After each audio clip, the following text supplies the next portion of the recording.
इस तालिब इल्म अस्सलामुअलैकुम। आज हम सबक नंबर 12 खुतूत ये सबक पढ़ेंगे। खुतूत दो हैं इस सबक में। एक के लिखने वाले हैं हज़रत निशातुन्निसा बेगम और दूसरे रशीद हसन ख़ान। तो सबसे पहले हम ये बात जानेंगे कि आज के ज़माने में जो है कोई ख़त लिखते नहीं हैं, लेकिन पुराने वक्तों में या फिर हम इस तरह से कह सकते हैं कि आज़ादी के पहले और आज़ादी के बाद भी जो है ख़त लिखने का सिलसिला जारी था। लेकिन जैसे जैसे साइंस ने तरक्की की और टेक्नोलॉजी बढ़ती गई, ऐसे ऐसे फ़ोन ईजाद हो गए। फ़ोन से लेकर अब हम मोबाइल तक और इंटरनेट तक आ गए हैं। तो आज के ज़माने में कोई एक दूसरे को ख़त नहीं करते, व्हाट्सएप के ज़रिए मैसेज करते हैं या फिर फ़ोन कॉल्स करते हैं। लेकिन पुराने वक्त में जो है लोग एक दूसरे को ख़त लिखा करते थे। ख़त लिखकर अपना हाल बयान करते थे या सियासी मामलात पर बहस की जाती थी। तो पहली बात में हम ये देखेंगे, खुदा का शुक्र है ट्रेन ठीक वक्त पर नागपुर पहुंची। इरफान मियाँ मुझे लेने स्टेशन आ गए हैं। सलीम साहब ने स्टेशन पर उतरते ही अपने बखैरियत पहुंचने की इत्तला एक मैसेज के ज़रिए घर वालों को दे दी। आज कितना इजी हो गया है, व्हाट्सएप के ज़रिए फिर या हम फ़ोन के ज़रिए जो है एक मैसेज डालते ही हमारी खैरियत घर वालों तक पहुंच जाती है। ये भी एक नेमत खुदाबंदी है। ये भी क्या है, हम फ़ौरन से एक दूसरे को मिनटों में जो है एक दूसरे को मैसेज करते हैं, एक दूसरे को ख़बर देते हैं, चाहे हम दुनिया के किसी भी कोने में क्यों ना हो।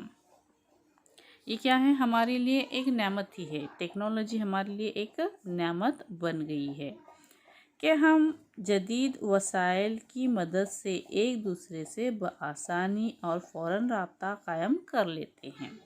एक दूसरे से बात कर लेते हैं, एक दूसरे का हाल चाल मालूम कर लेते हैं।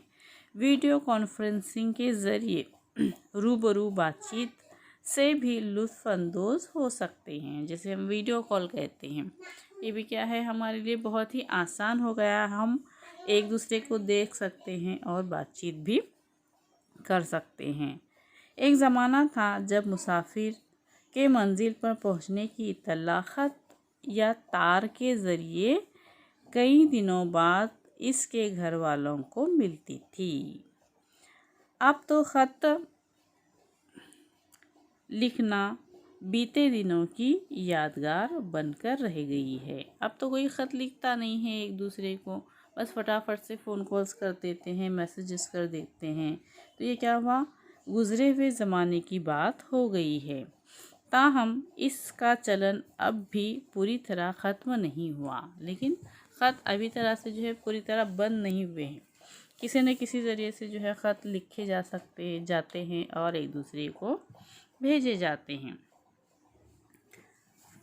अब सबसे पहले बात ये आती है कि ख़त लिखने का रिवाज कहाँ से शुरू हुआ। किसने सबसे पहले ख़त लिखा? किसने लिखा होगा सबसे पहले ख़त? मिर्ज़ा असदुल्ला ख़ान गालिब जो है असदुल्ला ख़ान एक शायर हैं, लेकिन उन्होंने जो है सबसे पहले ख़त लिखने का रिवाज शुरू किया। वो एक ऐसी शख्सियत है जिन्हें कौन नहीं जानता, सब जानते हैं।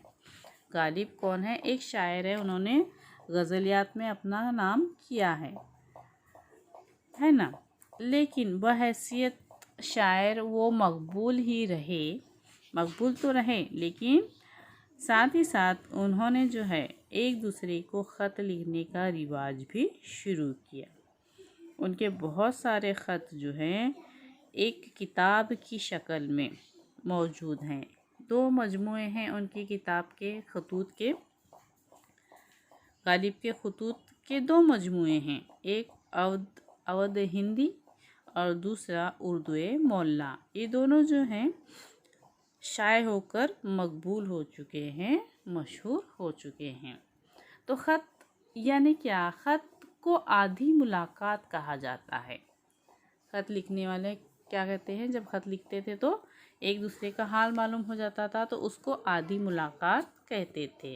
ख़त लिखने वाला इत्तलात के अलावा अपने ख़यालात और एहसासात को भी खूबसूरत अंदाज में महफूज कर दिया करते थे। लिखने का तरीका भी इतना अच्छा था कि ऐसा मालूम होता था कि सामने वाला बैठकर अपने अल्फाज बोल रहा है। ख़त लिखने के इसी अंदाज ने जब फ़न का दर्जा हासिल किया तो ख़त एक अदबी हैसियत हासिल हुई। तो ख़त को एक जो है अदबी हैसियत हासिल हुई। हमारे अदब में मिर्ज़ा गालिब और मौलाना अबुल कलाम आज़ाद के ख़ुतूत मशहूर हैं।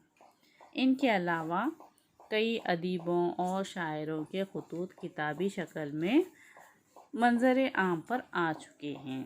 बहुत सारे मिर्ज़ा गालिब तो ख़त लिखने के लिए मशहूर हैं ही, लेकिन साथ ही साथ जो है मौलाना अबुल कलाम आज़ाद के भी ख़त इतने बेहतरीन हुआ करते थे कि उनके ख़तों को जो है एक किताब की शक्ल दी गई है। ज़ील में इसी किस्म के 2 ख़ुतूत दिए जा रहे हैं। अब जो हम सबक पढ़ेंगे, इस सबक में जो है 2 ख़ुतूत के बारे में बताया गया है, जिसमें पहला ख़त जो है निशातुन्निसा बेगम का है। नंबर 1, जान पहचान। निशातुन्निसा 1885 में मोहन ज़िला अन्नाव अवध के एक मुअज़्ज़िज़ सआदत ख़ानदान में पैदा हुई। इनके वालिद सैयद बशीर मोहानी हैदराबाद हाई कोर्ट में वकील थे। इन्हें मजहबी तालीम के अलावा उर्दू, फ़ारसी और अरबी ज़बान की तालीम भी दी गई। 1901 में निशातुन्निसा बेगम की शादी मौलाना हज़रत मोहानी से हुई। हज़रत मोहानी एक मुजाहिद आज़ादी और बेबाक सहाफ़ी थे। उनकी शादी जो है हज़रत मोहानी से थे। हज़रत मोहानी उन अशख़ास में है जिन्होंने आज़ादी की लड़ाई में हिस्सा लिया। मौलाना हज़रत मोहानी की सियासी और समाजी सरगर्मियों में निशातुन्निसा बेगम हमेशा इनकी माऊन व मददगार रहीं। वो अपने शौहर के साथ समाजी और सियासी सरगर्मियों में साथ रही, उनकी मदद करती रहीं। हिंदुस्तान की जंग आज़ादी में जिन ख़वातीन ने बढ़ चढ़ कर हिस्सा लिया, इनमें निशातुन्निसा बेगम का नाम काबिले ज़िक्र है। सिर्फ हज़रत मोहानी ही नहीं बल्कि निशातुन्निसा बेगम ने भी आज़ादी की जंग में हिस्सा लिया था। निशातुन्निसा बेगम का 18 अप्रैल 1937 को कानपुर में इंतकाल हुआ। ज़ील में इनका एक ख़त दिया गया है जो उन्होंने अपने मोहतरम बुज़ुर्ग मौलाना अब्दुल बारी फ़िरंगी मोहल्ली को लिखा था। उनके अज़ीज़ बुज़ुर्गवार जो है उनके लिए जो है एक ख़त लिखा था। देखते हैं ख़त में क्या लिखा है। लिखने वाले हैं निशातुन्निसा बेगम, बंगला सेट, छोटानी पुना 20 जमादिन सानी 1342 हिजरी में। जनाब आला तस्लीम मिजाज अक़दस, मिजाज कैसे हैं आपके। ग्रामी नामा 13 जमादुस्सानी का सादिर हुआ। खैरियत, मिजाज व हालात मालूम करके इत्मीनान हुआ। यानी उनको इनके जो बुज़ुर्ग थे मौलाना अब्दुल बारी फ़िरंगी, इनके हाल जानकर इत्मीनान हुआ। मिजाज व हालात यानी कि खैरियत जानकर इत्मीनान हुआ। मौलाना की ताकीद है कि जब तक मैं न कहूँ न जाना। दूसरे यहाँ मैंने सैफुल रसूल वार्ड की अपील वकील बैरिस्टर की राय से 22 दिसंबर को बम्बई हाई कोर्ट में दाखिल करा दी है।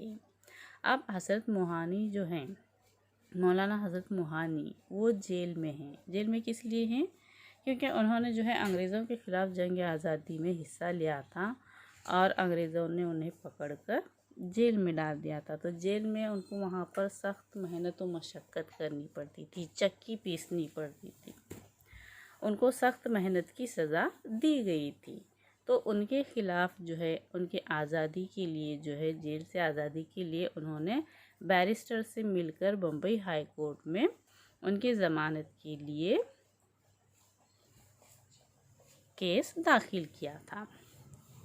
मुमकिन है इस पर दफ़ा 161 रिश्वत वाली उड़ा दी जाए तो मौलाना को भी इससे फ़ायदा होगा। और दूसरी बात ये थी कि वो तो जंग आज़ादी में हिस्सा लिए ही थे, लेकिन साथ ही साथ जो है उन पर रिश्वतखोरी का इल्ज़ाम भी अंग्रेज़ों ने लगाया था। रिश्वत का किस्सा बिल्कुल बगौल झूठ, सरासर खिलाफ कायदा व कानून चलाया है। ये कैसा है, उनके ऊपर केस जो डाला गया है रिश्वतखोरी का हज़रत मोहानी पर, वो क्या है, बिल्कुल झूठ है। अभी तारीख़ पेशी नहीं मालूम हुई, गालिबन 6 फरवरी को होगी। यानी केस कब शुरू होगा तारीख़ नहीं मालूम, फिर भी एक अंदाज़ा ये है कि 6 फरवरी को केस शुरू हो जाएगा। आखिरी फ़ैसला ठीक हुआ तो मजिस्ट्रेट की सही बेईमानी का राज खुल जाएगा। उनके ऊपर जिन्होंने केस डाला था रिश्वतखोरी का, अगर क्या होगा, फ़ैसला अच्छा हुआ तो रिश्वतखोरी उनके ऊपर से हट जाएगी, और जिन्होंने उनके ऊपर केस रिश्वतखोरी का इल्ज़ाम लगाया था मजिस्ट्रेट ने, वो भी, उसका राज भी खुल जाएगा।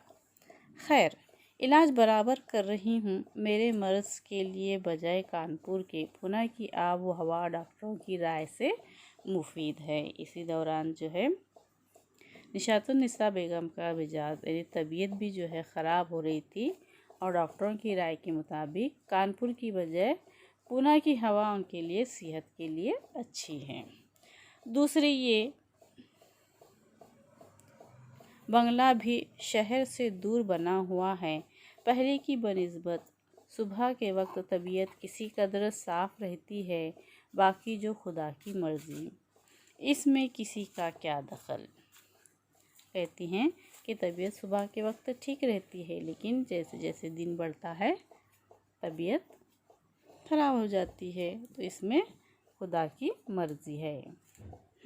मौलाना ने सलाम अर्ज़ किया है और जनाब कुतुब मियाँ को ख़ास तौर पर सलाम लिखने की मुझे ताकीद की है। आप उनसे फरमा दीजिए और इस मर्तबा भी चंद ताज़ा गज़लियात बग़र्ज़ मुलाकात ख़त अरसलान करने की हिदायत की है। मौलाना साहब उनके एक अज़ीज़ दोस्त कौन है, जनाब कुतुब मियाँ, इनको जो है ताज़ा गज़ल यानी अभी अभी लिखी हुई गज़ल ख़त के ज़रिए मंगवा रहे हैं। अब तक मौलाना के साथ सुपरिटेंडेंट जेल का बर्ताव निहायत सख्त है, बल्कि रोज़ाना कोई न कोई शरारत करता रहता है।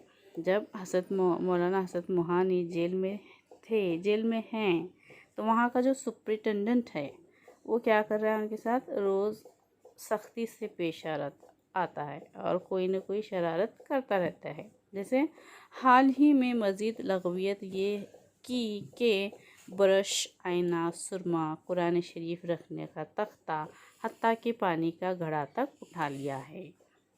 मौलाना हज़रत मोहानी को तकलीफ़ देने के लिए मजिस्ट्रेट ने, सुपरिटेंडेंट ने क्या किया है, उनका जो है ब्रश, दाँत करने का ब्रश, आईना और सुरमा और कुरान तख्ता ही नहीं बल्कि पानी का मटका यानी पीने के पानी की भी किल्लत हो गई है। पानी की भी किल्लत है। रोटी सुबह को गेहूं की मिलती है, वो भी बंद। जेल में जो है उनको सुबह को गेहूं की रोटी मिलती थी, लेकिन जैसे जैसे उनका सुपरिटेंडेंट का रवैया सख्त होता गया, सुबह में गेहूं की रोटी भी बंद कर दी गई। जवार बाजरे की रोटी मिट्टी मिली हुई। देखो किस तरह से अंग्रेज़ जो है हिंदुस्तानियों को सताते थे। आज़ादी की जंग में हिस्सा लेने पर क्या करते थे, वो जवार और बाजरे की रोटी देते थे जिस पर मिट्टी लगी होती थी।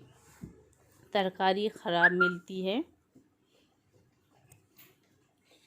सब सज़ाएं रोज़ाना इसलिए दी जाती हैं कि काम क्यों नहीं करते। हज़रत मोहानी अंग्रेज़ों के ख़िलाफ़ कभी नहीं झुके और उनको इसलिए सज़ा दी जाती थी क्योंकि वो काम नहीं किया करते थे। जेल में जो काम दिया जाता था वो काम नहीं करते थे। मगर मौलाना भी अपनी धुन के पक्के, मगर मौलाना भी अंग्रेज़ों के सामने कभी नहीं झुके। उनकी किसी बात से खौफ नहीं, बराबर से मुकाबला करते हैं।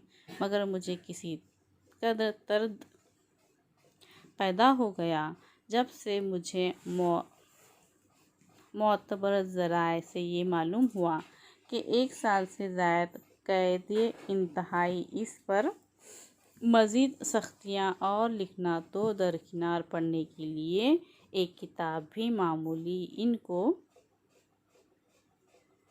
सेंसरशुदा भी जो गवर्नर के दफ्तर से वापस आती है सुप्रिटेंडेंट नहीं देते। जेल में जो है लोगों को पढ़ने के लिए किताबें दी जाती थी, लिखने के लिए दिया जाता था, लेकिन हज़रत मोहानी को वो भी बंद कर दिया गया। इनके दिमाग पर ख़राब असर खुदा नखास्ता पड़ने लगा है। दुआ फरमाइए कि दिमागी हालत सही रहे और सही सलामत अल्लाह ताला उनको ज़ालिमों के जुल्म से रिहा कर दे। अब उनको न पढ़ने मिल रहा है, हज़रत मोहानी को न लिखने मिल रहा है, न सीधे से खाने के लिए रोटी मिल रही है। तो बेगम कहती हैं कि दुआ कीजिए कि उनकी ज़हनी तवाज़ुन, दिमागी हालत सही रहे और उनको ज़ालिमों के जुल्म से रिहाई मिल जाए।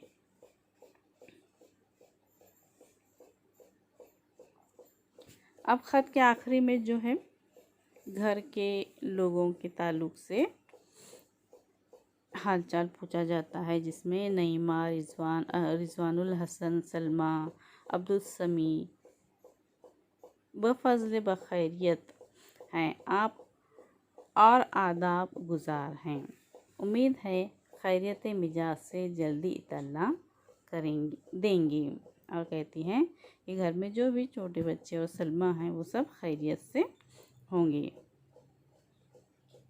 और आगे की खैरियत की इत्तला ज़रूर दूंगी। फ़कत अहलियाए हज़रत मोहानी, अहलिया यानी कि बीवी, हज़रत मोहानी की बीवी। इस तरह से उन्होंने इस ख़त में हज़रत मोहानी पर होने वाले जुल्म और किस तरह से वो अंग्रेज़ों के ख़िलाफ़ लड़ रहे हैं उसकी तमाम मालूमात अपने बुज़ुर्गवार दोस्त भाई को ख़त के ज़रिए बता रही हैं।